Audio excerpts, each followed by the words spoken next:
Petit matin de grande marée à Sotteville-sur-Mer. Une journée idéale pour des pêcheurs à pied qui se pressent avant que l'eau ne remonte. Sur la plage, Pierre-Yves Lepage lui profite de la marée basse pour une toute autre raison.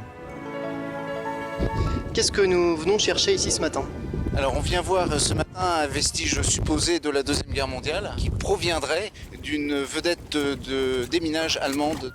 Au loin, on croirait voir une multitude de rochers, mais à y voir de plus près, deux moteurs de bateaux se dessinent. On va sur place pour prendre des indices que l'on va ensuite comparer avec les archives du supposé fabricant et éventuellement ensuite aller jusqu'à identifier, raconter et mettre à disposition du public cette histoire.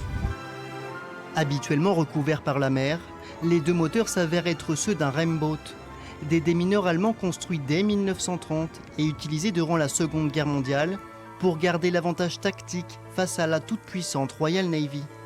Au moins 15 d'entre eux ont été coulés dans la Manche pendant le conflit.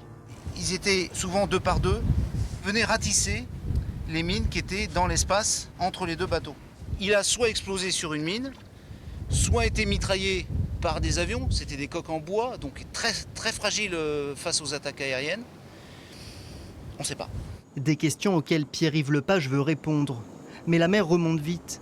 Le temps de faire quelques mesures, de prendre quelques photos, de quoi découvrir un nouvel indice sur cette épave. On a trouvé des turbopropulseurs qui font partie intégrante du moteur, ce qui donne une datation de fabrication du milieu du deuxième conflit mondial, puisque avant les moteurs n'étaient pas pourvus de ces turbopropulseurs. Donc on ne repart pas sans rien, quoi.